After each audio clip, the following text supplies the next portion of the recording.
سيدات السادة الأصدقاء الأعزاء، الصديقات العزيزات، بعد الاعتذار على عدم السلام على كل الحضور الكريم، أود في البداية أن أستغل هذه الفرصة لأوجه باسمي وباسم أعضاء المجلس الوطني لحقوق الإنسان وطاقمه الإداري بالشكر الجزيل على تشريفنا بهذه الدعوة التي استجبنا إليها بكل تلقائية، لأنها مرتبطة بموضوع نعتبره من أولوياتنا من جهة، لأنها تعكس العلاقة الخاصة التي تربط المجلس الوطني لحقوق الإنسان بالمرصد الوطني لحقوق الإنسان وبكل فعاليات المجتمع المدني الطامحة إلى المساهمة في سيرورة النهوض بحقوق الإنسان بشكل عام وحقوق الطفل بشكل خاص.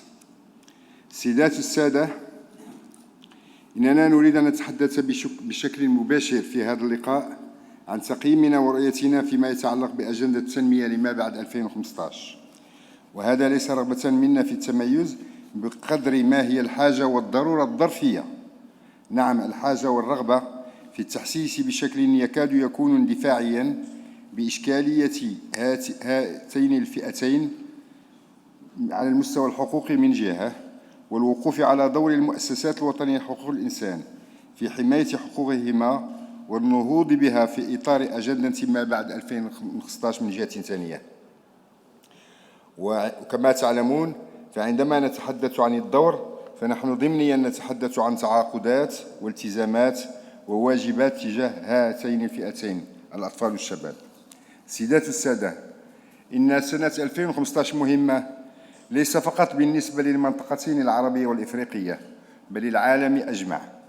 إنها سنة التقرير النهائي لبرنامج عالم جدير بأطفاله وتقرير أهداف الألفية، واللقاء التقييمي بكين +20، واللقاء الدولي 21 للاتفاق الإطار المتعلقة بالتحولات المناخية، ثم القمة العالمية حول أجندة التنمية الجديدة شهر شتنبر 2015. إذا لدينا مواعيد مهمة للوقوف على ما تحقق في المنطقتين العربية والإفريقية من إنجازات عبر مؤشرات موضوعية، وفي نفس الوقت نسلط الضوء على الإكراهات والتحديات.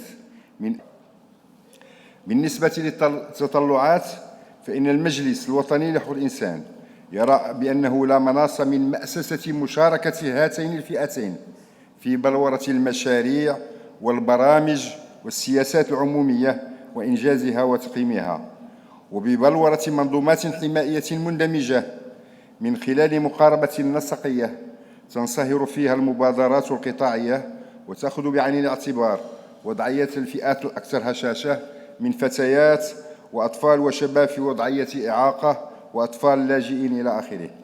أما فيما يتعلق بالمشاركة، فإنه لا يشرفني أن أتقاسم معكم تجربة فريدة والتي هي عشناها مع المرصد الوطني لحقوق الأطفال في خلال إعداد المنتدى العالمي لحقوق الإنسان، حيث أبى المرصد الوطني لحقوق الإنسان والمجلس إلا أن يشارك الشباب في تنظيم هذه التظاهرة العالمية.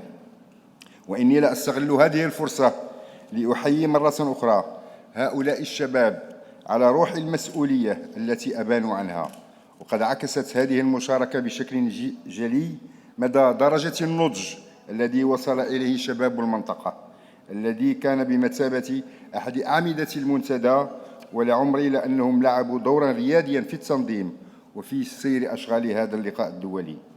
عندما توصلنا في المجلس الوطني لحقوق الإنسان برسالة تنويه من صاحبة السمو الملكي الأميرة لالا مريم رئيسة المرصد الوطني لحقوق الإنسان على تنظيم المنتدى، فقد كانت بالنسبة إلينا ليس فقط تنويها بالمؤسسة بل كذا تنويه بهؤلاء الشباب الذين اشتغلوا معنا ومع المرصد والذين عكسوا قيم التسامح والتعايش، على اعتبار أننا حرصنا على حضور بعد النوع الثقافي والعرقي والديني والجغرافي.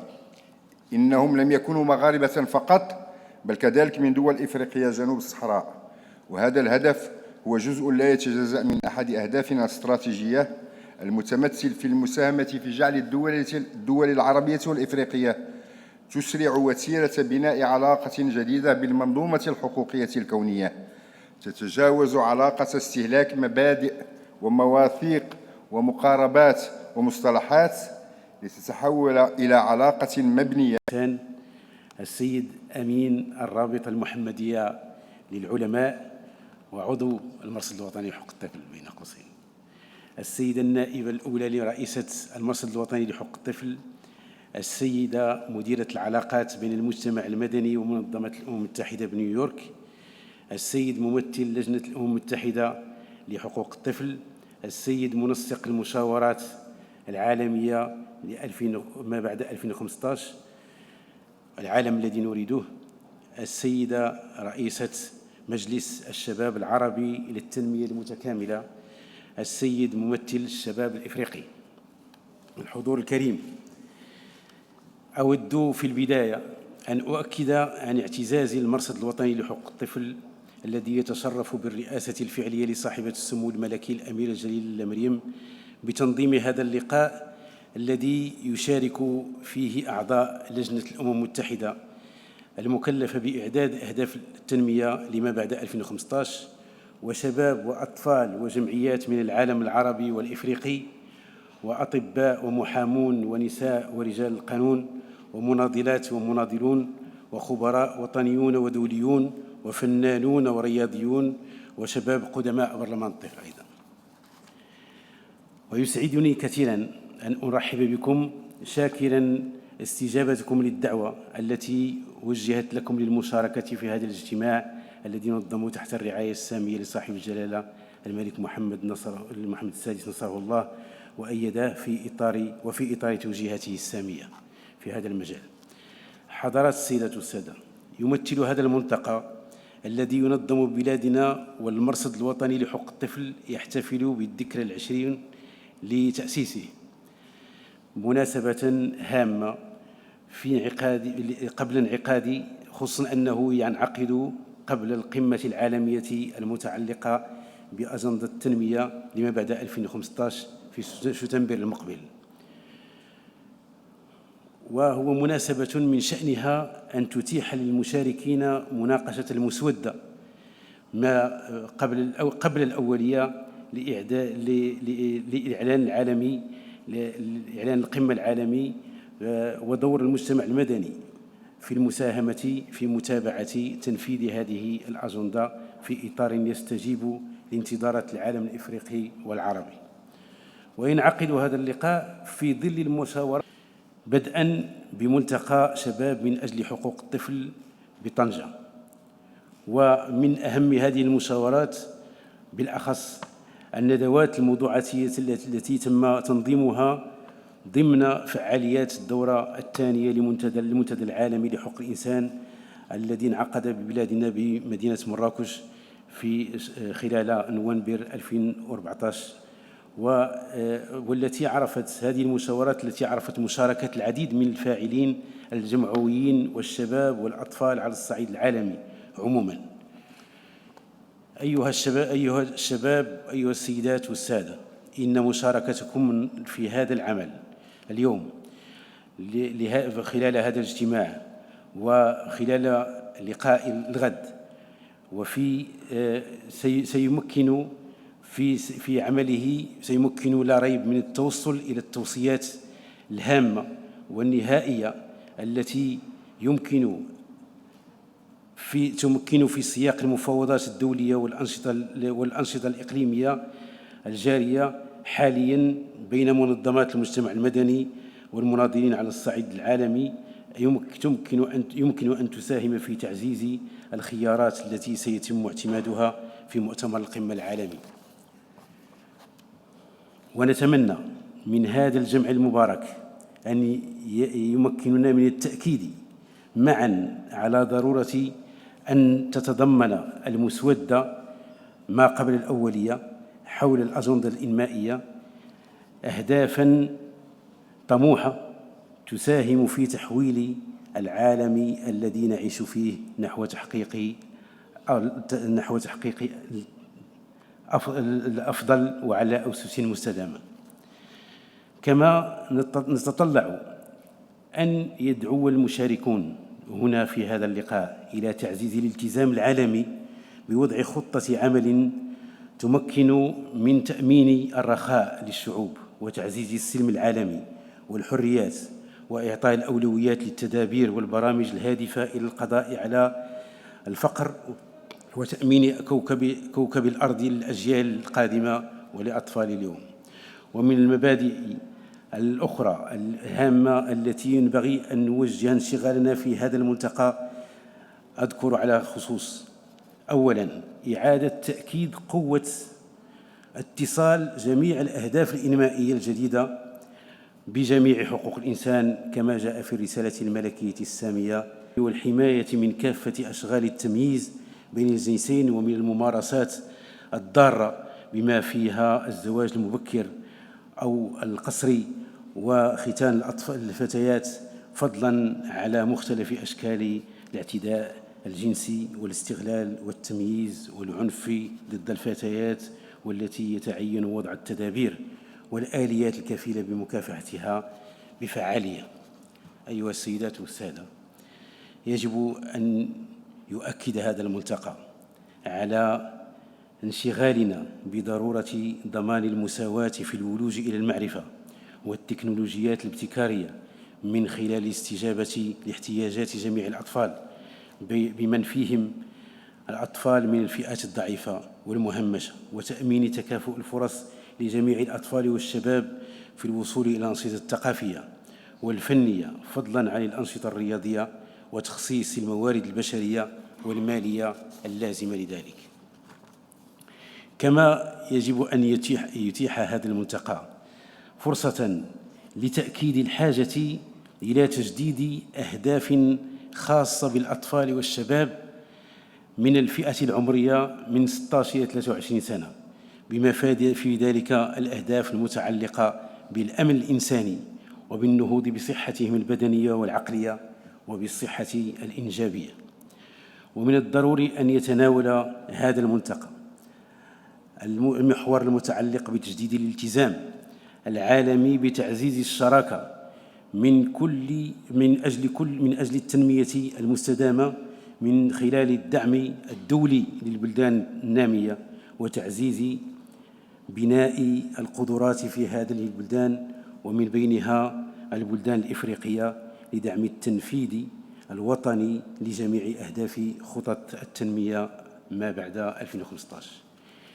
أيها السيدات والسادة، نظراً للدور الهام الذي يمكن أن يقوم به المجتمع المدني انطلاقاً من المجهودات الرائدة والعمل الجبار الذي قدمه خلال مراحل إعداد أهداف التنمية الجديدة، بالإضافة إلى الإرادات التي عبرت عنها الأمم المتحدة أثناء هذه المشاورات، نتمنى من لقائنا أن يوصي بضرورة تأكيد وتعزيز الدور الخاص بدعم المنظمات المجتمع المدني كشريعة، لأن المراحل الأخرى لكل مرحلة كانت عندها أهمية، وهنا المرحلة الآن مرحلة مناقشة المسودة، وأتمنى للقائنا النجاح الكامل، وشكرا جزيلا.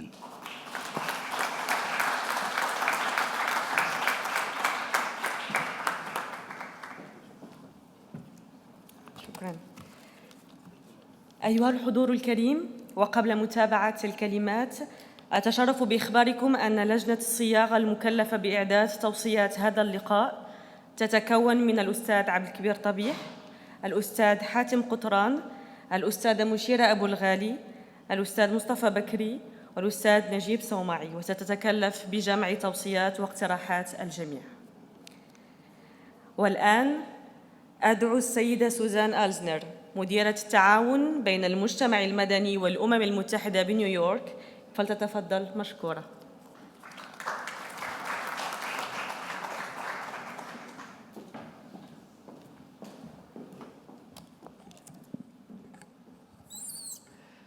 Good evening, everyone. My name is Susan Alzner. I'm the officer in charge of the United Nations Non-Governmental Liaison Service.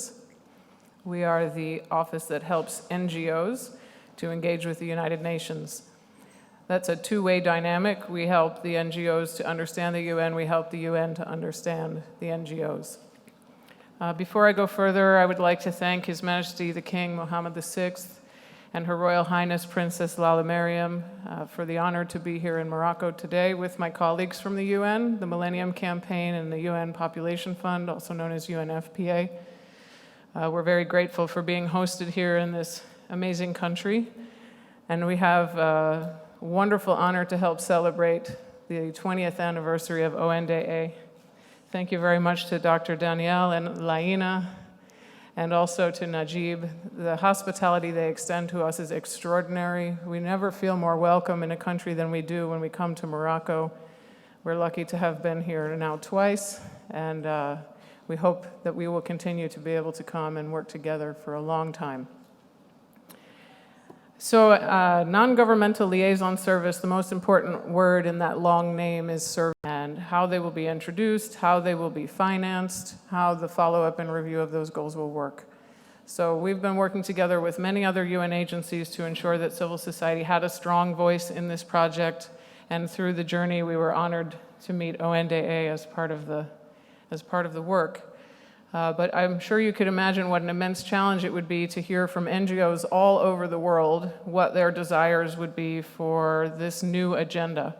So we've been working on it for 3 years. Our office has only 3 staff in New York and 2 in Geneva, and we were charged with working in partnership with many of the UN agencies to ensure strong voices would come through from civil society. And Millennium Campaign, many of you may have been seeing the outstanding work they have done to try to help with that possibility through the World We Want web platform, as well as the My World survey. So we really commend their work to help ensure that this process was open and transparent and inclusive. Our work in partnership with many UN agencies, including UNFPA, who's here today, has been to, in large part, ensure that people could be present in New York as the goals were being negotiated, and we're proud to say that we were able to achieve an unprecedented level of participation in the official negotiations of the General Assembly through open calls for applications from the world to speak in these negotiating sessions. So every month for the past 5 months during the official intergovernmental negotiations, we've been able to bring 25 people to intervene directly within the negotiations themselves. This is the first time this has ever happened in the General Assembly, so we're really pleased to see the UN process evolving in this way toward more openness ends in this country. And it's work like this that shows that it's going to be possible to continue to make progress as this agenda unfolds and we aim for new targets. So thank you for that work to ONDA. And the last thing I just want to leave you with is that we continually find at the UN that the youth voice has the strongest impact on governments. So people come from all over the world, all ages, all countries, all regions, but we continually see that it's the youth that are able to move the leaders the most in terms of their heart and their spirit, not just their mind. This past week alone, on Monday, we heard from a 15-year-old boy in the UN General Assembly negotiations. Well, it's not really negotiations. It was a high-level event on climate change to help inspire governments to take more ambitious action on climate. And a 15-year-old boy spoke without looking at notes for 9 minutes straight. He got an extended ovation at the end of his remarks, and in 5 days, he's received more than 110,000 views of his video on YouTube. That's not normally what happens with UN speeches, as I'm sure you would know. So we really look forward to continuing to engage more strongly with the youth voice, and we look forward to continuing to work with ONDA and also the Arab Youth Council and many of you to keep this strong voice coming forward in the UN. Thank you very much.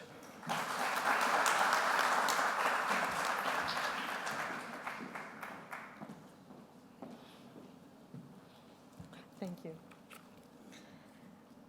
والآن أدعو الأستاذ حاتم قطران عميد لجنة الأمم المتحدة لحقوق الطفل وممثلها في هذا اللقاء، فليتفضل مشكورا.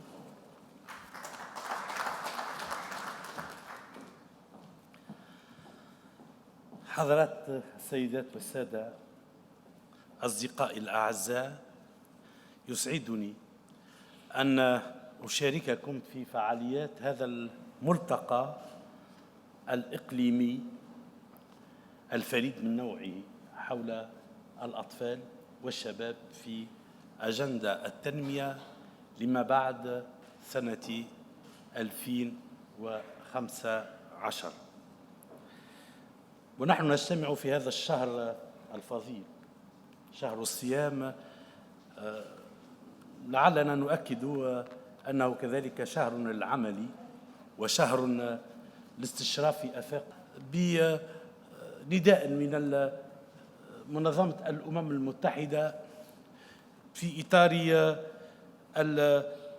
الدراسة الاستقصائية العالمية عالمي، ومنصة على الإنترنت عام 2015 العالم الذي نريد، وهي دراسة ودعوة جعلت من هذه الأهداف تصاغ بطريقة اجتماعية يشارك فيها شتى فئات السكان في العالم في شتى المناطق، وبذلك لعل هذه الأهداف ستكون أقرب إلى حياة السكان وأقرب إلى مساهمة جميع فئات المجتمع في تحديدها.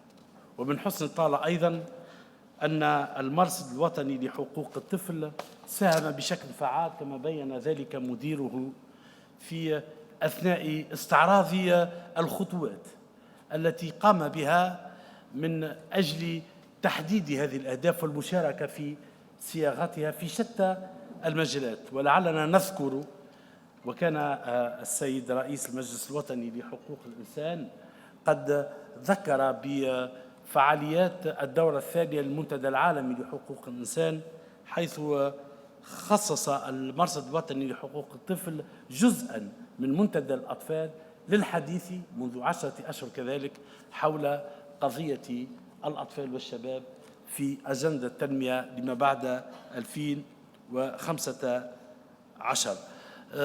لا أريد أن أطيل كثيراً، ولكن أريد أن أنقل لكم قبل كل شيء تحيات رئيس لجنة حقوق الطفل وأعضائها، وستصلكم رسالة موجهة إلى المشاركين من رئيس اللجنة الذي يتمنى للقائنا هذا أن يثمر بمشاركة في التأثير على المبادئ والتدابير والبرامج الأساسية المحددة في المسودة قبل الصفر للإعلان العالمي الذي سيحدد الأهداف، وهي 17 كما سترون، قد تبدو في بعض الأحيان مركزة أكثر حول أهداف متعلقة بكوكب الأرض الذي نعيش فيه، والأهداف المتعلقة بالتنمية وبقضايا أساسية بالنسبة للبشر. ولكن إذا ما فكرنا فإن كل الأهداف 17 في الواقع هي أهداف مرتبطة كذلك بفئة الأطفال والشباب. فسنتمكن في هذا اللقاء كما ورد في كلمة الافتتاحية لمدير المرصد الوطني لحقوق الطفل، سنتمكن من التأكيد على مبادئ أساسية ننخرط فيها في هذا الملتقى، نتمنى أن نكون كذلك ننخرط فيها، وهي مثلا من بينها الحاجة إلى التنصيص على مراعاة حقوق الأجيال القادمة في تحديد أولويات السياسات الإنمائية في المستقبل، القضاء على الفقر عالميا من أجل التنمية، وكذلك التعاون الدولي من أجل التنمية، وهو نداء يجب أن يركز وأن يوجه بقوة في سبتمبر 2005 سبتمبر القادم إلى البلدان الأكثر تقدما، حتى نتمكن حقيقة من توزيع الخيرات ومن دعوة كل بلدان إلى تخصيص هدف يبدو بسيطا ولكن لم يتحقق بعد، وهو 0.7% من الناتج المحلي القومي لتقديم المساعدة للبلدان الأقل نمو. عدد من الأهداف نتمنى أن يشارك لقاؤنا في ترسيمها وفي تحديدها وفي وضع ما يجب من تدابير ومن أهداف حتى نرفعها إلى القمة العالمية لتحديد أهداف التنمية لما بعد 2015. أتمنى لهذا الملتقى الجهوي النجاح، وأشكركم على حسن الاستماع.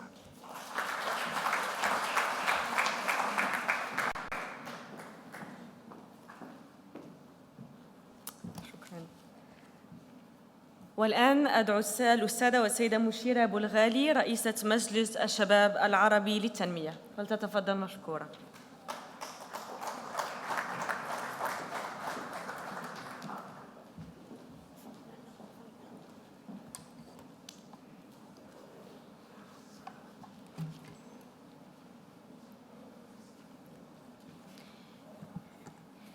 حضرات السادة وسيدات الحضور، حضرة السيد المحترم الدكتور مصطفى دانيال، حضرة السيد المحترم رئيس المجلس القومي لحقوق الإنسان، السيدة المحترمة سوزان ممثلة الأمين العام للأمم المتحدة، الحضور والحفل الكريم.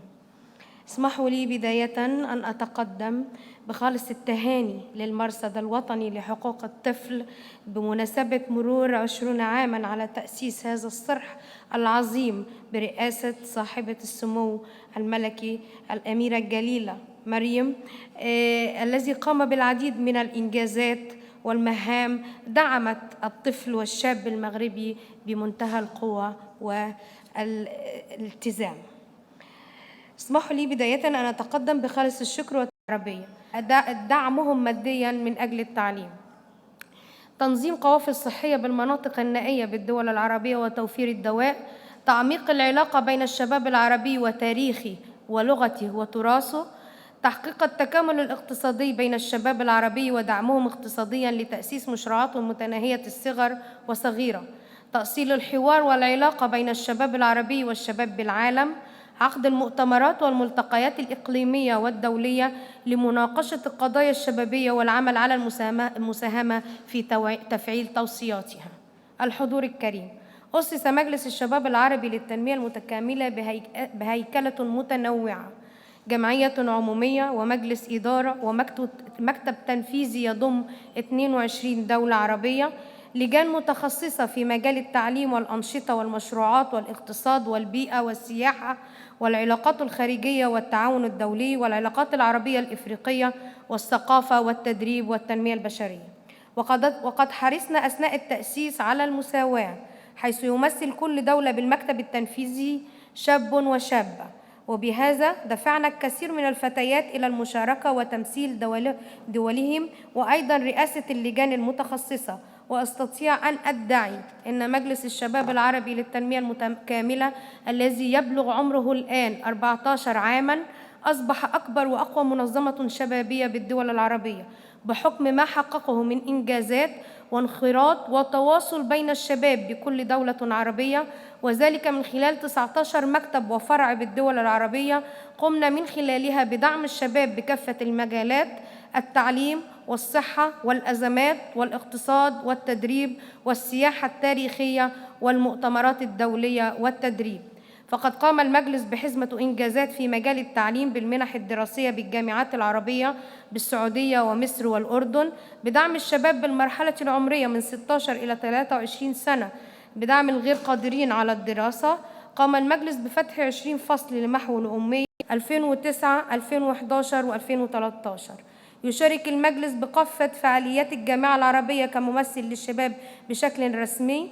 وقام المجلس بوضع خطة تحرك لمواجهة التطرف الفكري ومحاربة الإرهاب، فعقد الملتقى العربي الأول للشباب والرواد لمواجهة الإرهاب تحت شعار وسطية الإسلام غايتنا برعاية الجامعة العربية والأزهر الشريف. تبعه عدة ندوات في مصر والأردن ولبنان. نظم المجلس عدة مهرجانات للتراث بالتعاون مع منظمة اليونسكو، وبهذه الأعمال والفعاليات وغيرها كثيرة تمكن مجلس الشباب العربي للتنمية والمتكاملة من الانتشار والتواجد بين آلاف الشباب بالدول العربية وخارجها من خلال عضويته التي تصل إلى قرابة 70,000 عضواً بالدول العربية، وصفحاته على الفيسبوك التي تصل أعدادها إلى قرابة 50,000 مشارك، ومكاتبه بالدول العربية التي تصل إلى 19 مكتب يتواصل مع 22 دولة تشارك فيها الاتحادات العامة للشباب والاتحادات الطلابية والمجالس العليا للشباب والهيئات العامة للشباب. إن مجلس الشباب العربي في تفصيل أنشطته وبرامجه يحرص على خلق المشاركة بين الشباب بالمجتمع المدني والمؤسسات الأهلية والحكومية من أجل الأهداف التي أسس عليها، ويمكنكم التعرف أكثر من خلال محرك البحث جوجل الذي يرصد كافة أنشطة المجلس وفعالياته وصفحاته على الفيسبوك وتويتر والإنستغرام، وأيضا موقعه الإلكتروني، ويشرفنا تصفحكم له. الحضور الكريم، لقد شارك مجلس الشباب العربي للتنمية المتكاملة في المنتدى العالمي لحقوق الإنسان بدعوة من المرصد الوطني لحقوق الطفل للمشاركة في نموذج الجمعية العامة للأمم المتحدة، وذلك بوفد كبير شارك فيه شباب من مصر والكويت وتونس واليمن وفلسطين ولبنان والأردن وسلطنة عمان والبحرين والسعودية وجيبوتي والصومال وجزر القمر. وساهم الشباب في المناقشات وطرح رؤية شباب دولهم تجاه الأهداف الإنمائية للألفية لما بعد 2015. وخلال المناقشات أكدنا أن الدول العربية لها خصوصيتها تجاه طرح الأهداف التنموية، فنحن شعوب عرف عنها أنها شعوب شاب، وإن مشكلات الفقر والبطالة ما زالت تمثل مشكلات ملحة يتعين مواجهتها، ويمثل النتوء الشبابي، وهو المصطلح الذي يصف التزايد غير المسبوق في نسبة السكان في الفئة العمرية من 16 إلى 23 من العمر في البنية السكانية للدول العربية بشكل ملحوظ بالمقارنة مع المجموعات العمرية الأخرى، أحد التحديات الراهنة. وبالنظر إلى هذا الاتجاه للنمو السكاني، يبدو من المهم العمل على تطوير أجندة للتنمية العربية تأخذ بالحسبان وبجدية الخصوصية التنموية للبلدان العربية وحقوق الشباب العربي وتطلعاتهم التي تنبع من هذه الخصوصية. ويمكن لمثل هذا التوجه التنموي أن يعمل على الدفع قدما بعمليات النمو الاقتصادي والاستجابة الاجتماعي والاستقرار السياسي في المنطقة العربية. وقد أبرز هذه الخصوصية الشباب العربي والإفريقي خلال اللقاءات السابقة وأثناء مشاركتهم في المنتدى العالمي لحقوق الإنسان الذي عقد في نوفمبر من العام الماضي برعاية سامية من صاحب الجلالة الملك محمد السادس نصره الله وحفظه. ويستكمل الشباب العربي مشاركته بهذا الشأن بمشاركته اليوم في ملتقى الرباط الذي نحن بصدده حول الأطفال والشباب في أجندة التنمية لما بعد 2015، حتى يساهم في التعبير عن رأيه وفكره تجاه أجندة ما بعد 2015، واضعاً أمامكم خصوصية الدول العربية حول أهداف هذه الأجندة. الحضور الكريم، لقد كنا شركاء منذ البداية، وقد شرفنا أن يكون المرصد الوطني لحقوق الطفل الشريك، وثقتنا اللامحدودة في المرصد الوطني لحقوق الطفل في عضوية لجنة المتابعة وتنسيقنا معه بهذا الشأن. كما نعرب نحن عن رغبتنا في المشاركة بحضور الجمعية العامة للأمم المتحدة والإعلان عن الأهداف لما بعد 2015 كممثلين للشباب للدول العربية. الحضور الكريم، في عام 2000 أقرت كل الدول الأعضاء في الأمم المتحدة إعلان الألفية والأهداف الإنمائية، والتي شكلت منذ ذلك الحين إطار عمل عالمي للتنمية ووسيلة أمام الدول النامية وشركائها في التنمية لكي يعملوا معاً من أجل تحقيق مستقبل مشترك للجميع. ونحن الآن في ختام الفترة التي حددها الإعلان بأن عام 2015 تاريخ محدد لتحقيق معظم أهداف الألفية، فإن سجلنا الجماعي يتسم بالتباين بين نجاحات وانتكاسات، بين نجاحات وتحديات وقفت أمام تحقيق بعض من هذه الأهداف. فلم يعد نجاح الأهداف مرهون بقرارات القيادة الحكومية والقومية والسياسات الجيدة والاستراتيجيات العملية في هذه الحقبة الزمنية، بل أصبح مرهون بما يتمتع به هذه الدول من استقرار وأمن وأمان نتيجة لتفشي الإرهاب والصراعات المسلحة بالكثير من الدول بمنطقتنا العربية، مما يتطلب أمامه زيادة كبيرة في المساعدات التنموية للوفاء بالأهداف الإنمائية للألفية لما بعد 2015، ودور أكبر للمجتمع المدني يحقق بشكل جدي وملزم شراكة بينه وبين الحكومات من أجل إنجاز حقيقي للأهداف الإنمائية للألفية لما بعد 2015 بعمل تنموي مستدام نحن في أشد الحاجة إليه. في نهاية كلمتي أتمنى لملتقانا اليوم وغدا كل التوفيق لما سيخرج به من توصيات تسهم في خروج الإعلام بالشكل الذي يحقق أهداف العالم، وأتوجه بالشكر لحضراتكم على حسن الاستماع، والسلام عليكم ورحمة الله وبركاته.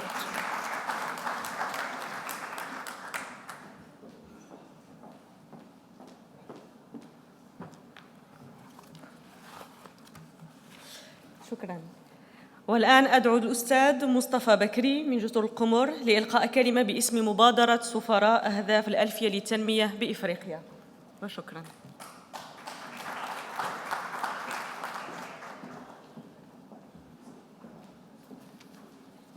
nécessaires dans nos sociétés et sont capables de s'investir pour atteindre les objectifs du développement.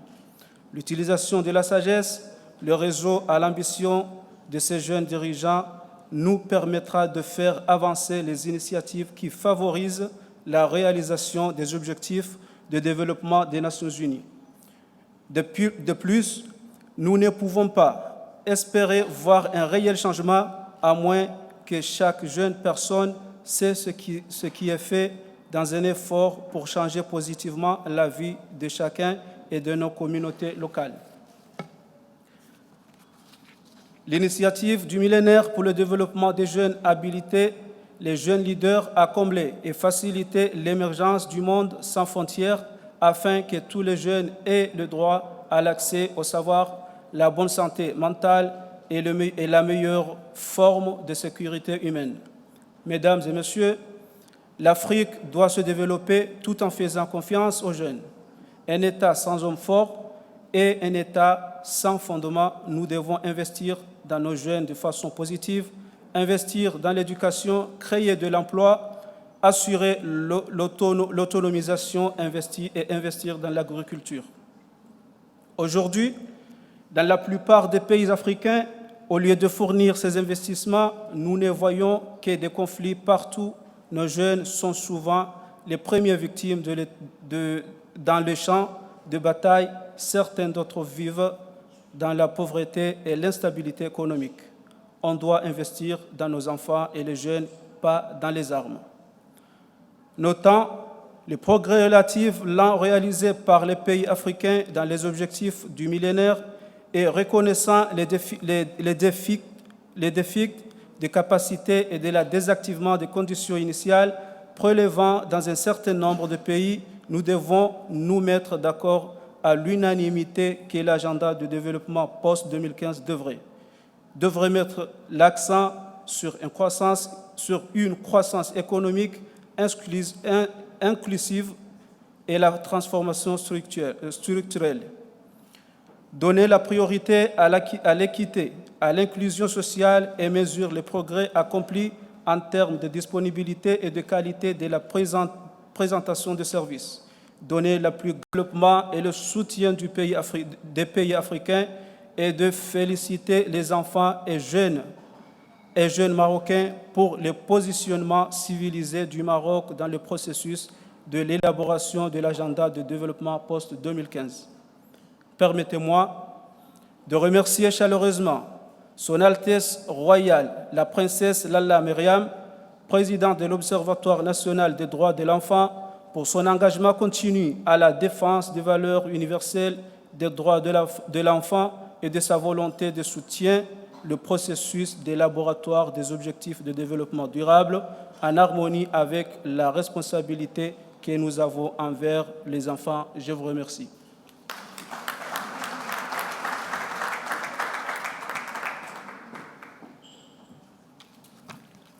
شكراً.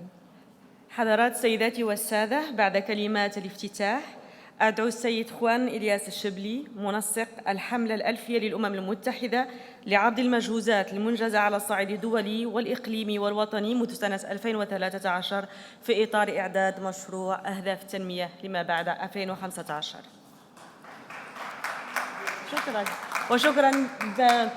وشكرا الجزيل لجميع الحضور والكلمات الافتتاح. شكرا لكم.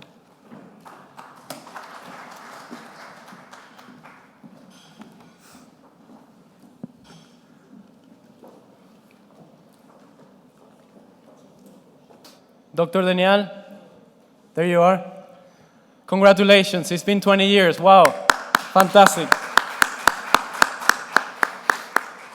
What a journey, and for us it's been a great partnership. This all started in 2013. We came and we were here as part of the UN Millennium Campaign. We came and we advocated for openness and participation in the post-2015 development agenda. We were in Tangier, and then in 2014 we came back and we were at the World Human Rights Forum. At that time people asked, why are you going to a human rights forum? You're a development folk. Your work is in development. You don't belong there. It's unfortunate, but this is a reality that we face. Sometimes bureaucracy gets on the way of actually helping those we are called to serve. But we were there. And we took the message of the world we want with us. The message of my world, the message of the Secretary General, who mandated us, who asked us to create the most inclusive development agenda that the world has ever seen. Now, there's a challenge. So, we have a presentation. We would like to share some of the things that we were able to achieve as part of a global conversation, working as one UN system, breaking the silos, hand to hand with brothers and sisters with the same common mission of serving humanity.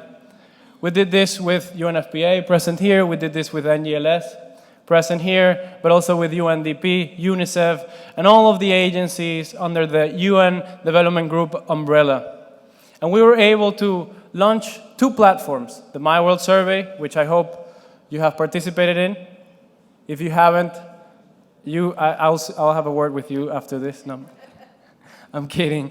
But if you haven't participated, please go. There's still time.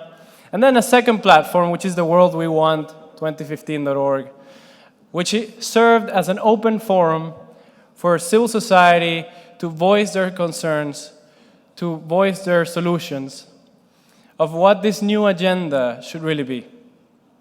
We were able to reach 4 million people through the World We Want, about 800,000 users that came and visited, 1 million qualitative inputs. I'll repeat that, 1 million qualitative inputs.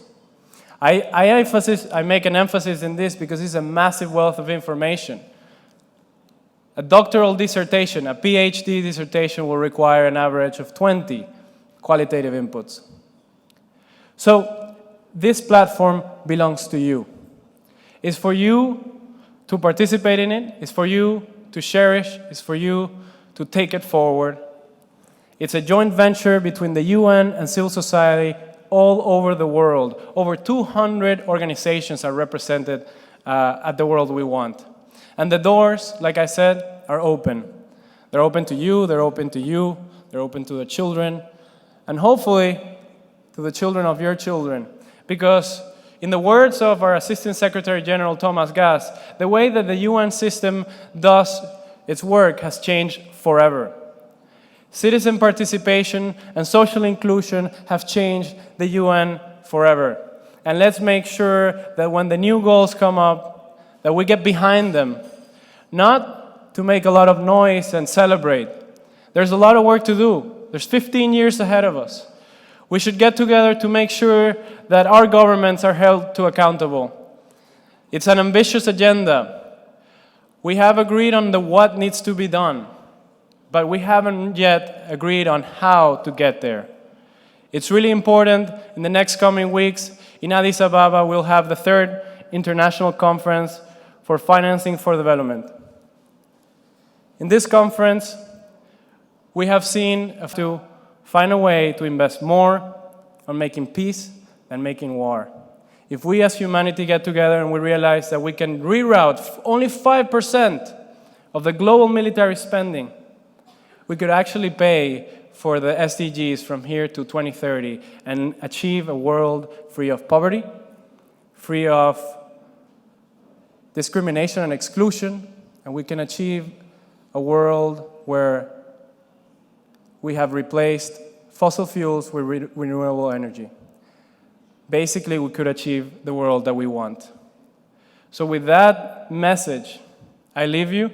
But first of all, I would like to thank you and let you know that we will be here to answer some of your questions about the platform. And again, to really congratulate ONDE for its magnificent labor, 20 years, and for having us here today. You know, for us it's a big honor to be here in Morocco. Morocco has been a partner from the beginning, from 2013, when the My World survey had barely 100,000 votes. Now we have over 7.5 million votes on the My World survey. And Morocco ranks on the top 10. So congratulations to you. And thank you very much.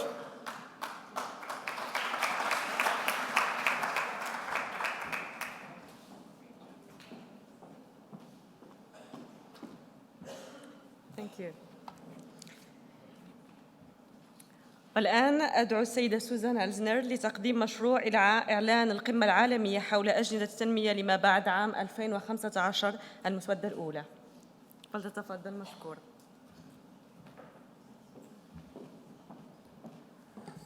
Well, I'm lucky I get to be with you again. It's to explain a slightly more complicated dimension of our process to define these Sustainable Development Goals and the other parts of the post-2015 agenda that go with it. The first thing I want to outline about the zero draft that Laina just mentioned. The zero draft has 4 sections, well, really 5. There's a preamble, there's an introduction, there's the set of goals and targets, the SDGs, and then there's a chapter on what's called follow-up and review, which is basically how we monitor the progress of the achievement of the goals. So I don't know how many of you have seen this zero draft, but I would like to take the time to explain that what a zero date level. The Pope will also be attending. Other very high-level celebrities and high-level figures from around the world will be attending because this is a momentous occasion in which a new agenda for the world will be agreed and adopted by the United Nations. So everything is building towards this 3-day meeting that will take place in September. And right now, what we have before us is this zero draft text. So in June, there was a 1-week meeting to take a first look at the zero draft text and make general comments. Governments, civil society organizations, businesses made their general comments about the zero draft that you will all have seen. And right now, as we speak, it's being revised. Now, as part of the contributions to the revisions of that, our office, working together again with other agencies and what's known as the DESA, Division for Sustainable Development, provided the opportunity for anyone in the world to edit the zero draft. We literally opened a form that had every single paragraph, one by one, listed in the form and offered the opportunity for you to say, we would like this sentence to change in this way.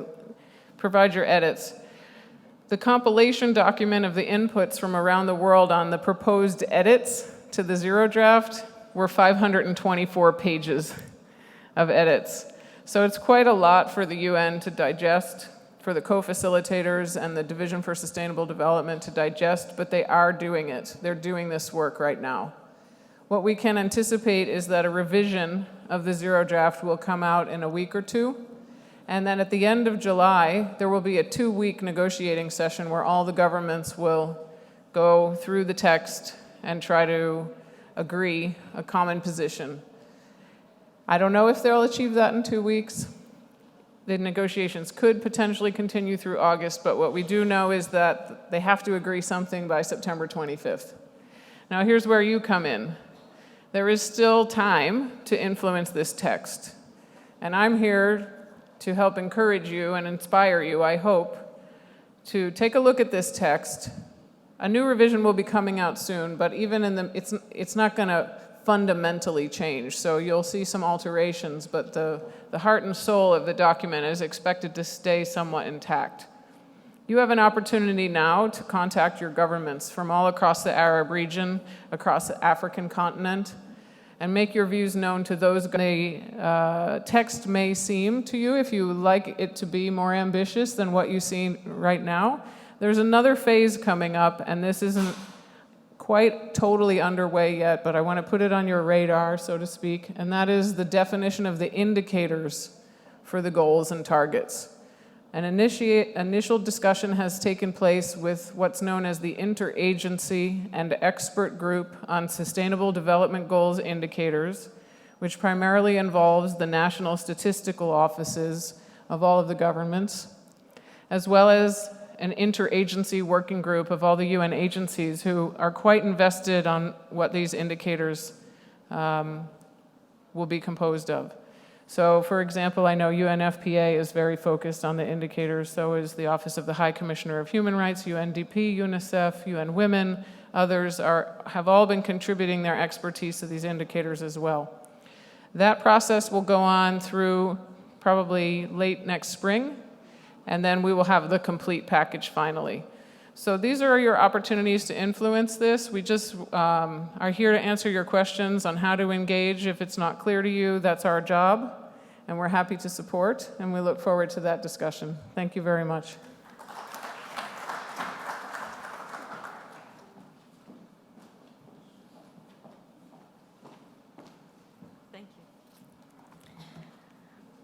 ولختام العروض أدعو السيدة نومي سبينوزا المسؤولة عن أجندة الألفية للأمم المتحدة لما بعد 2015 لعرض دور المجتمع المدني في تحديد وتنفيذ أهداف التنمية لما بعد عام 2015.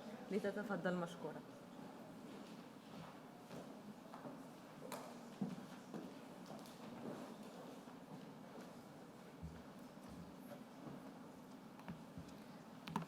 Good evening. Thank you very much. As I was just introduced, my name is Noemi Espinosa. I work for the United Nations Population Fund in New York. We are one of the agencies that implements development programs throughout the world, and I'm sure that there is an office here in Morocco and maybe in a lot of the countries where you come from. And one of the main objectives of my job and of the United Nations Population Fund is to meaningfully engage civil society organizations for advocacy for this development agenda that's placed to monitor this agenda that will be agreed to. So as of the phase after the summit, and there'll be some immediate follow-up opportunities that have to do around the indicators that my colleague mentioned, your role will be very important. But I just wanted to highlight one of the issues that has been mentioned here by the distinguished authorities and by those that spoke previous to me about the importance of human rights and the importance of young people, because how we monitor and your role in the implementation of this post-2015 agenda will benefit greatly by what is actually in the agenda. And I think that one of the things, two key issues that you are very focused on working on are human rights and youth, and they could be strengthened in the agenda. So these are things that you still have time to advocate with your government to include in the declaration or in the zero draft or in the outcome. The rights, again, the human rights of young people, especially adolescent girls, is too narrowly defined. It is clear that prioritizing investment in adolescents and youth through access to high-quality education from early childhood, health, skills training, and entrepreneurship throughout the life course, as well as their unhindered access to information, education, including comprehensive sexuality education and services, and their right to fully participate in decision-making to ensure that they have the capabilities and opportunities to define their productive and creative lives would be key to spurring the innovations needed for a sustainable future and enable our countries to reap the demographic dividend and the well-being of our young populations. So I just want to leave you with that thought of something that you can advocate with, and I would like to congratulate you on your 20th anniversary, and thank you very much, like my colleagues have done, for inviting us to be a part of this. Thank you very much.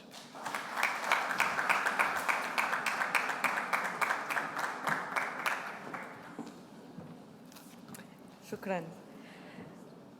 نشكر ضيوفنا الكرام ممثلي الأمم المتحدة لحضورهم وعروضهم المهتمة والمهمة، وأشكرهم كذلك على أن هذا اللقاء لقاء رباط هو مبعث مباشرة على يوتيوب، ونشكر ذلك دعمهم المستمر رفيق القرى كذلك لبثه المباشر للقائنا اليوم.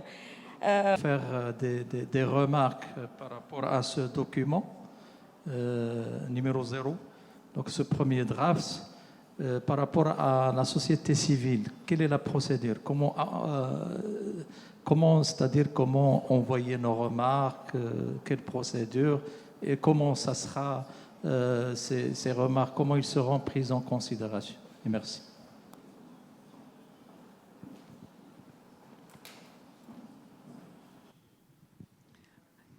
Hello, thank you very much for the question.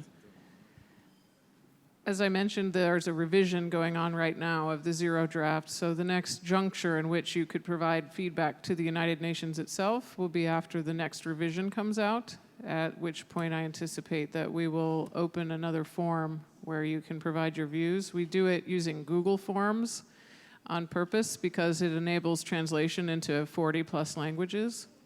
But before then, and probably even more important, as I mentioned, is very, very key to have the inputs going directly to your own government. And this is for 2 reasons. Number one, because as I said, the governments themselves will be the ones finally negotiating this text. So you want to make sure that your own governments hear your views directly, especially your Ministry of Foreign Affairs, your Ministry of Environment, other ministries that work on your development issues at the national level. The other reason it's really important for your governments to hear directly from you is that we consistently see that governments will act more so in response to their own people than they will act in response to debates at the international level at the United Nations. So please make your views heard and make your governments know that you're concerned, and governments, please listen to your people, and then hopefully we'll see a stronger outcome. Thank you.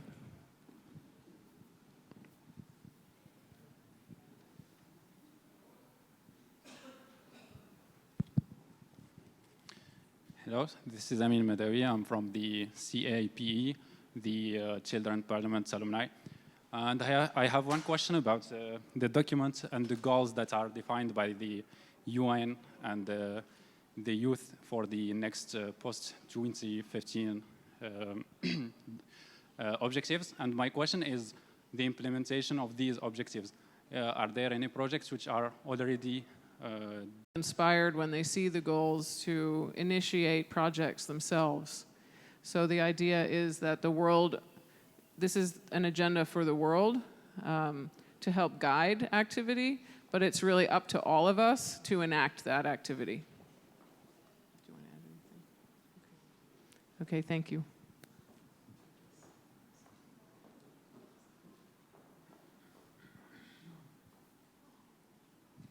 Any other questions? Yes, this is just a follow-up question. And my question is how the UN will help to implement these projects inland and in the countries which are in which you define this project. Yes, thank you very much for your question. That's a really important one. As you know, for instance, the UN system here in Morocco or in any country has normally a presence at the country level through the UN country teams. So whatever the UN country teams or whatever a particular agency like UNFPA does is determined by a project or a program with the country itself, with the government itself.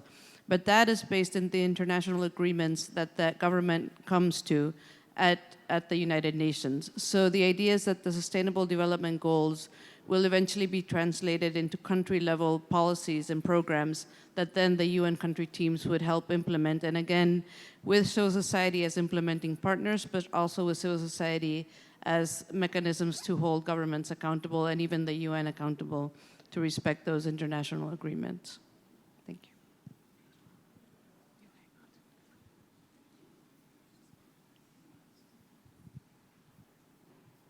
Also, to add the support at the country level, I know that, for example, the Millennium Campaign, throughout the MDGs, the Millennium Development Goals, we had a lot of work done with parliamentarians so that the MDGs would translate into policy, like my colleague just said, and we intend to keep on, and the UN system, of course, the UN Development Program has a dedicated team that works with parliamentarians, and we'll be happy to keep supporting parliamentarians around the world with toolkits on how to. Bonsoir. Vous nous avez encouragé la société civile à entrer en contact avec nos gouvernements pour modifier et appuyer le programme qui a été fait. Mais le problème, c'est que les gouvernements, vous avez dit que à la table des Nations Unies, ce sont les gouvernements qui seront là-bas. Donc, nous avons intérêt à entrer en contact avec nos gouvernements. Mais le plus grand problème, c'est que souvent les décisions des gouvernements relèvent du plan politique, alors que les sociétés civiles et les associations ont des propositions et des visées beaucoup plus pragmatiques, concrètes. Mais quelles sont les mesures que les Nations Unies ont mises en place pour contrecarrer les gouvernements à prendre en compte et à appliquer vraiment les propositions qui vont leur être faites par les sociétés civiles et les associations? Merci.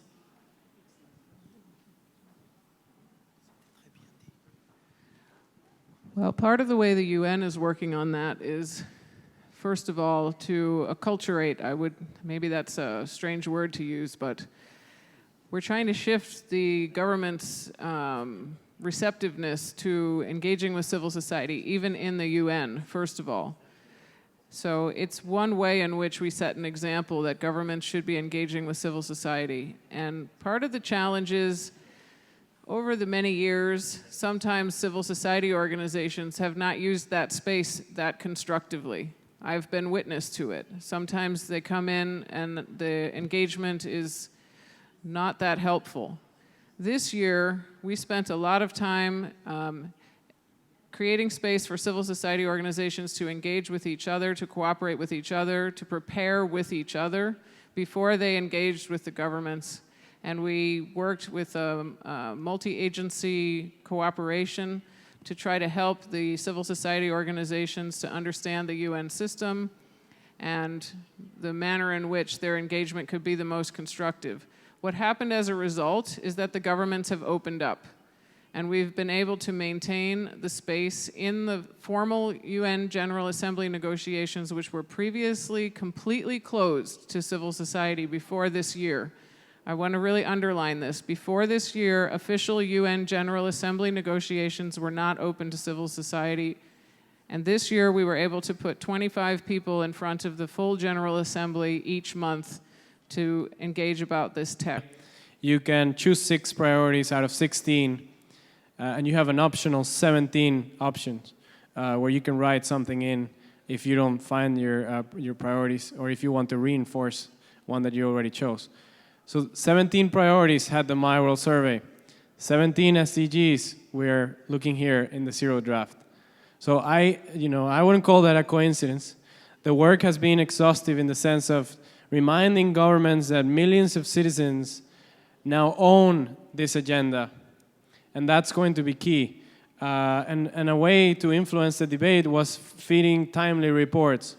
When governments were getting together at the beginning of last year in something that they called the Open Working Group for the Sustainable Development Goals, we, as part of the UN Development Group, basically all of the UN agencies, we convened a technical support team feeding them information on each and one of the relevant subjects. One of those subjects was People's Voices, the People's Voices briefs. And these were recollections of the national and the thematic consultations that I mentioned on the World We Want and the My World survey. So they had the information in a very timely manner. For us, it was a big challenge because the qualitative information, it's a lot. It's a lot of pages for a politician to sit down and read through within one session. So what we did is we purposely built a data mining tool. Anywhere could apply to speak to the General Assembly, and there wouldn't be restrictions on, which network was allowed, that it was much more open than it had been in the past. And the first reaction was, that's impossible, that's not manageable. You can't call out to the whole world for applications. And nobody could handle that, we don't have the capacity. But what we were able to show is that it doesn't really take that much. These days, the technology is there with Google Forms and other online collaboration platforms that enable us to manage that pretty well. So what we've been trying to underscore to governments is that it's more about will, because there are ways. And if anyone wants advice on the ways to make it manageable, we can provide that advice. So please come to us for those tips. With just 2 people in our office, we've been able to run every single month an open call, completely open to anyone in the world to apply. As long as you're with a civil society organization, if you want to come speak to the UN General Assembly, you can do it through our office. So if 2 people can do that for the whole world, then anything is possible at the national level. Thank you. No, I just wanted to quickly add to what my colleagues have said, and they're absolutely right. And you're absolutely right in your question that member states aren't necessarily open to having this conversation with civil society. It's not something that they traditionally want to do, but they have been open to doing it. And what has happened at the global level, both through my world and the work that NGLS has done, has shown them that there can be a constructive conversation with civil society, then that civil society has things to contribute.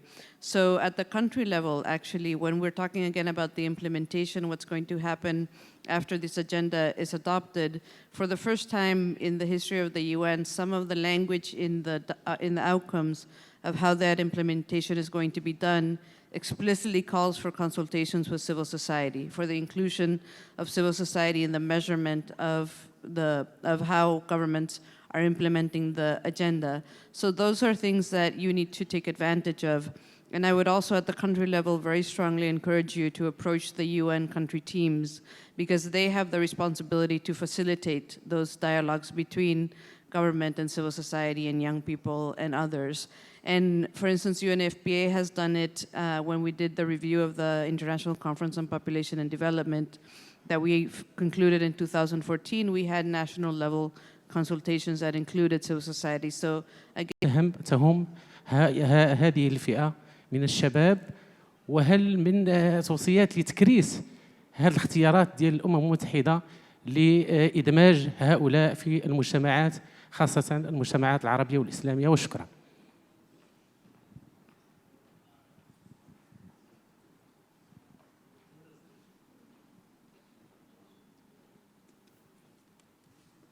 Well, I can make a quick comment about that.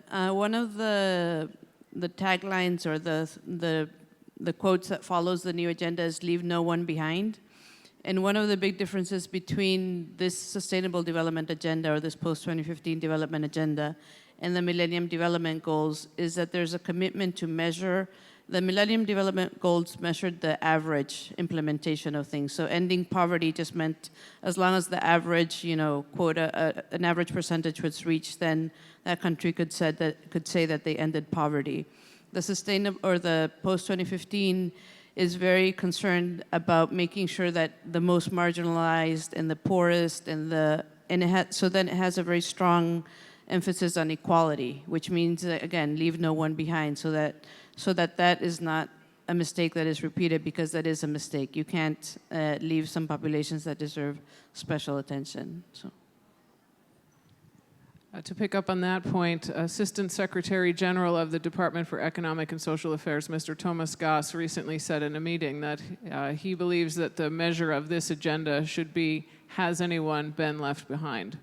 So this is a very senior leader of the UN who is calling for that kind of meter for evaluating the agenda. The other point I'd like to bring up is that for example, persons with disabilities have been very, very present in the debate on the post-2015 agenda. And what I really want to highlight for everyone here is that in the past discussions on development, persons with disabilities were really having to lobby for space to even speak at the UN in the development context. What we did this year is we made, for every single monthly session where the 25 people could come and speak, we put it to a vote. We asked civil society organizations to vote on who should speak from amongst these applications. And every single month, persons with disabilities came out on top. The number one... I mean, we were a small team, like Susan, and it was a big challenge. We couldn't have done it with partnerships with civil society. Among these partnerships, of course, there are lots of organizations that advocate for persons with disabilities and those that are most excluded. Through them, we were able to create visual version of the survey, so it's all icons, and a child version, a braille version of the survey. So some of the work that we've been able to reach some of that constituency, but also we from the get-go we knew that 1/3 of the world doesn't have access to electricity, much less access to the internet. So the My World survey is a combination of traditional and non-traditional technologies. 80% of the votes came from pen and paper ballots. And that was on purpose. We set out to reach out 20 priority countries that host 80% of the poorest population on the world, so that to ensure that the most marginalized had a say in this agenda, we figured that the developed world will find a way to participate, whether it was through the website or through the SMS.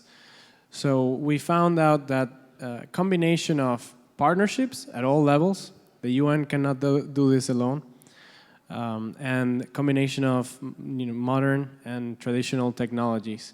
Now I think the challenge moving forward is how do we institutionalize that? Some say that we will use its own means to try to achieve the goals. But the thing is, as far as I know, the needs of every country differ from one country to another. So will you just try to achieve all those goals all at a time? Or will you differ the order of priorities according to the countries that you are targeting? Thank you. National planning for achieving this agenda is paramount. And it's very, very well acknowledged at the UN that countries have to define their own policies. So the international goals will exist as an ideal set, but it's very, very clearly acknowledged that different countries are at different levels of development, and we have to be very careful about not setting up a situation where a country is being judged negatively for not having achieved a certain goal because they started out so much further behind than other countries. So this is very well acknowledged, and I think this is where national differentiation and national approaches to the agenda is going to be the case. I mean, just very briefly on that, one of the fears, to put it somehow, of some countries is that the agenda shouldn't be too ambitious because if they are at a different level of development, then they can't be accountable for X or Y.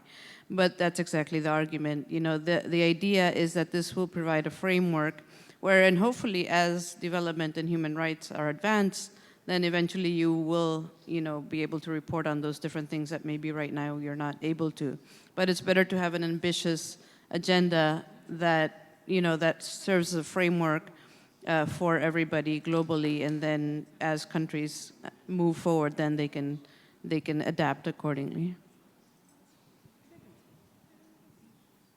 That just to add, and very quickly, and I think that it's very important to keep in mind the holistic aspect of sustainable development. So, to prove a case, let me ask you, how do you think we can achieve Goal 5, achieve gender equality and empower all women? What do you think is key to achieve Goal 5?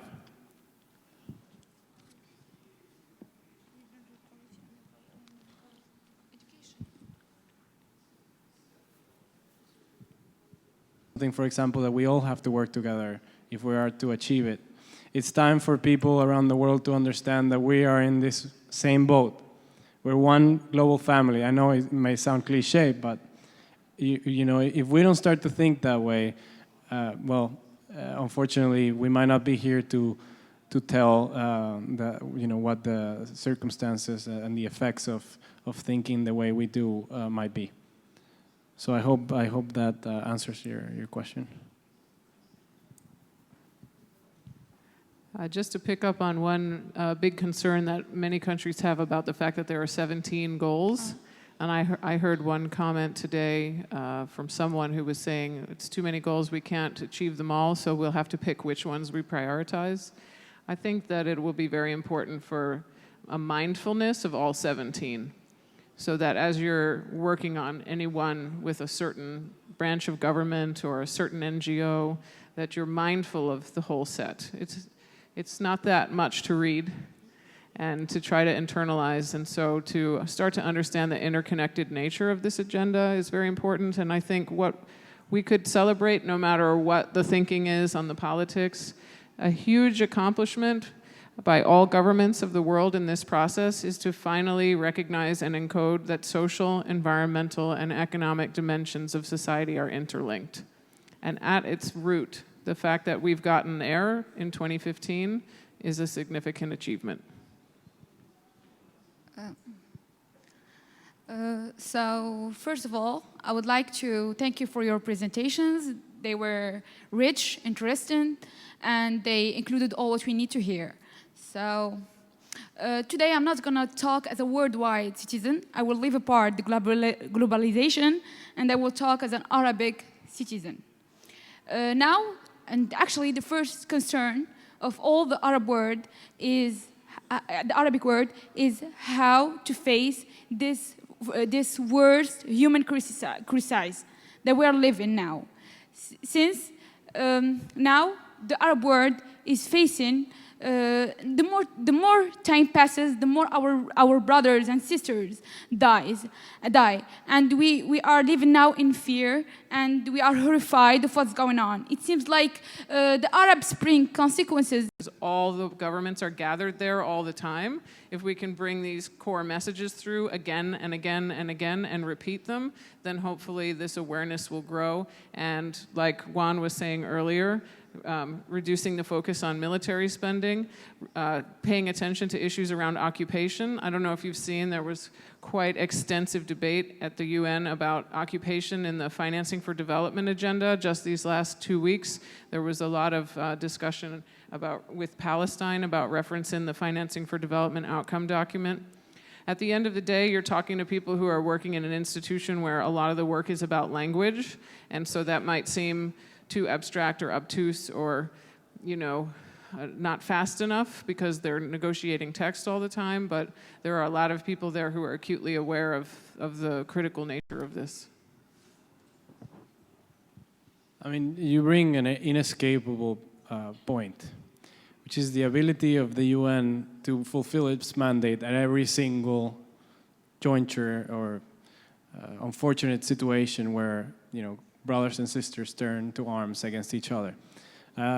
Secretary General said it very bluntly. We failed Syria. And it's unfortunate, but the reality that we face and the message that we carry, as I said before, is that there's no better cure to hatred and intolerance than empathy. There is no better cure to exclusion than humility. And particularly in Addis, it's not a very hot topic. I mean, I asked a couple of member states, how come you're not talking more about decreasing military spending? The answer was, well, the constituencies are basically the people advocating are mainly focusing on other things. It really boils down to what people want and ask for. So that's why it's important to keep these things in mind. When you look at the numbers, it's really amazing. I mean, it blows your mind. As humanity, we spend 150 times more on military spending and war than we do in the whole UN system. That's a figure to really dwell upon. Just a flag, I don't know how many of you really closely followed the post-2015 agenda negotiations, but the most controversial goal by far was goal 16, promote peaceful and inclusive societies for sustainable development, provide access to justice for all, and build effective, accountable, and inclusive institutions at all levels. It has a component, a target on preventing violence and combating terrorism and crime. On the last day of the negotiations of the SDGs, when people stayed overnight, they stayed, I think, 36 hours in a row negotiating in, I think it was July last year, so 1 year ago now. Most of the debate was about whether to keep goal 16. So it's amazing to recount that at the UN, there were governments calling for the elimination of that goal from the agenda. So that is another indicator of where we are in the world in terms of tackling this very political issue. And, you know, aside, I just... medium and longer term development agenda. And just one other quick point, that the Secretary General has started an initiative to look at young people as agents of peace, because they're often looked at as, you know, as the problem in addressing peace. So there's a new initiative about youth and security and youth and peace. And there's actually going to be a conference coming up later this year in Jordan to discuss these issues. So just to highlight, and I'm sure we can find more information about it, that this is what you say is very recognized by the UN system.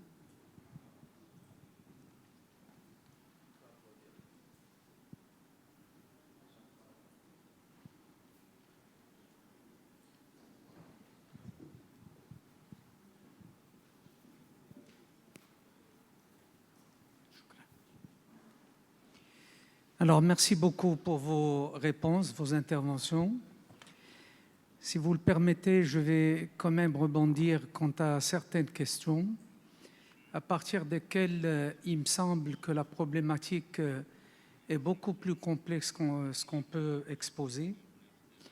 En l'occurrence, par exemple, certains droits, quand on appelle au droit à l'éducation, à la santé, remédier à certaines situations, éviter qu'il y ait des dépenses dans l'armement et les remplacer par les choses beaucoup plus qui versent dans le développement des sociétés, soit on le comprend parfaitement. Et à travers là, les 17 objectifs de l'agenda post-2015 peuvent être réalisables si et seulement si on prend en considération les réalités fort variables d'une société à une autre quant à leur niveau de développement, quant à leur niveau de richesse, quant à leur possibilité d'aller de l'avant et de pair avec les objectifs qui sont arrêtés. Je donne un seul et petit exemple, c'est celui de tout le processus de socialisation dont vous êtes en train de parler. Mais il y a des sociétés qui ils sont très loin d'avoir un processus de socialisation. I think you're right, my friend. I cannot disagree. It's a question. It's a $1 million question. I think that human rights, for sure, it's part of the solution. But the way we see it, the Sustainable Development Agenda is guaranteeing human rights for future generations. So it's a continuation. It's a long-term view of the same human rights approach.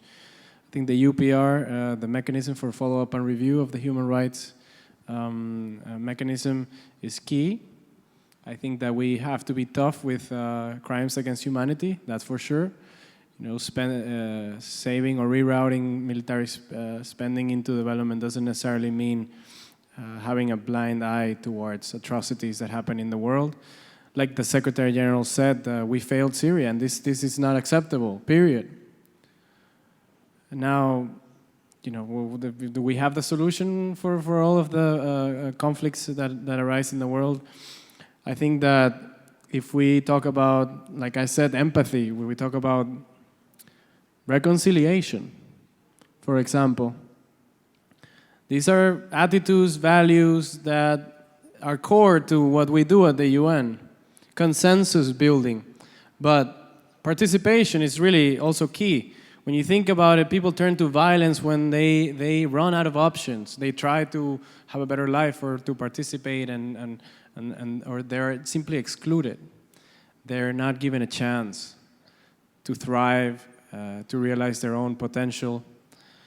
So that's what we call an enabling environment for development. It's really setting the scene for these things to happen in the long run. Now, yes, you know, we have to still and yet overcome many of problems of past, and that's a challenge. And you know, I cannot certainly have the answer, but I do think that it lies somewhere between those values. I think that reconciliation, empathy, humility, and awareness of the fact that we're in this life. You know, and everything that we have is borrowed. We have to give it back.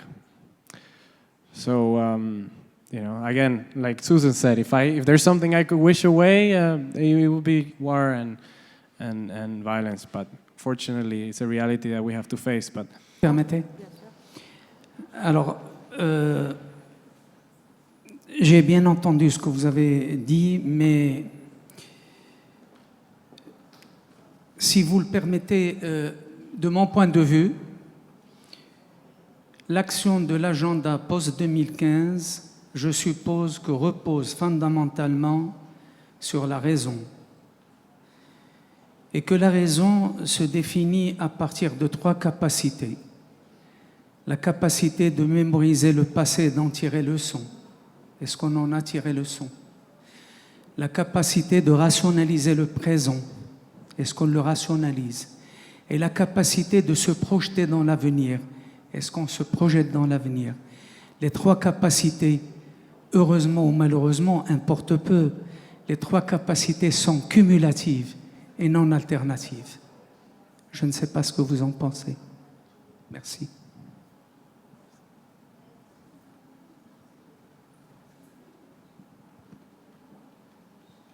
No, I think what my colleagues have also said. I mean, we fully agree with you, and it's not by any means a simplistic approach to say that we need to emphasize on the development aspects of education, health, etc., and the human rights aspects. But like Susan pointed out, there is a goal on peace and security. There is a recognition that is a burning priority that needs to be addressed. And that is a reflection on the past and on what the Millennium Development Goals, for instance, did not include. It's not only about development